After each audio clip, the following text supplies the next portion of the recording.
Неделава неколкумина ликовни уметници изработуваат мурали и графити на потпорниот зид кај атомските згради во Кочани на булеварот Тодосија Паунов.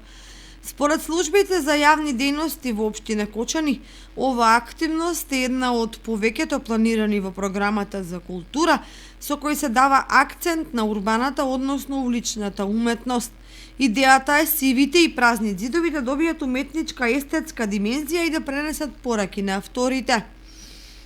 Во оваа етапа вклучени се уметниците Орхан Кјамилов, Катерина Соколова, Иван Шапков од Кочани и Дарко Заревски од Пробиштип, сите со значајни искуства во ликовното творештво и дизајнерството.